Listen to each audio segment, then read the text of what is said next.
1976 October 12 Bombay വിമാനത്താവളത്തിൽ നിന്ന് മദ്രാസിലേക്ക് പറന്നുയർന്ന ഒരു വിമാനം.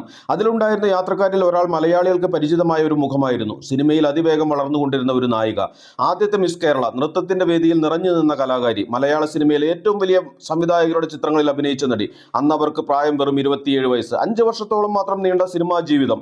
എന്നിട്ടും 70-ലധികം സിനിമകൾ എന്ന് കണക്കാക്കപ്പെടുന്ന അഭിനയ ജീവിതം. പ്രേം നസീർ മുതൽ മധു വരെ, രാമു കാര്യാട്ട് മുതൽ KG ജോർജ് വരെ, IV ശശി മുതൽ ശ്രീകുമാരൻ തമ്പി വരെ, മലയാള സിനിമയിലെ വലിയ പേരുകൾക്കൊപ്പം പ്രവർത്തിച്ച ഒരു നടി. പക്ഷേ അവളുടെ കഥയുടെ ഏറ്റവും വേദനിപ്പിക്കുന്ന ഭാഗം വിമാനാപകടമല്ല, അതിനു മുമ്പ് അവൾ ജീവിച്ച ജീവിതമാണ്. കാരണം റാണിചന്ദ്ര സിനിമയിലേക്ക് വന്നത് പ്രശസ്തിക്ക് വേണ്ടി മാത്രമായിരുന്നില്ല. അവൾക്ക് പിന്നിൽ ഒരു കുടുംബമുണ്ടായിരുന്നു, നൃത്തസംഘം ഉണ്ടായിരുന്നു, ഉത്തരവാദിത്തങ്ങൾ ഉണ്ടായിരുന്നു. ഒടുവിൽ അവൾ ഏറ്റവും ഉയരത്തിലെത്തിയ നിമിഷത്തിൽ തന്നെ വിധി അവളുടെ കഥ അവസാനിപ്പിച്ചു. ഇന്ന് നമുക്ക് റാണിചന്ദ്രയുടെ ജീവിതത്തിലേക്ക് ഒന്ന് തിരിഞ്ഞു നോക്കാം. റാണിചന്ദ്രയെ പലപ്പോഴും നമ്മൾ ഓർക്കുന്നത് ആദ്യ മിസ് കേരള എന്ന പേരിലാണ്. പക്ഷേ ആ കിരീടത്തിന് പിന്നിലുണ്ടായിരുന്ന പെൺകുട്ടിയെ കുറിച്ചാണ് കൂടുതൽ കൗതുകകരമായ കഥ. 1949 ചന്ദ്രന്റെയും കാന്തിമതിയുടെയും മകളായി ജനിച്ച റാണി 6 മക്കളുടെ കുടുംബത്തിലെ ഒരാളായിരുന്നു. അന്നത്തെ കേരളത്തിൽ സൗന്ദര്യ മത്സരം എന്ന ആശയം തന്നെ ഇന്നത്തേതുപോലെ സാധാരണമായിരുന്നില്ല.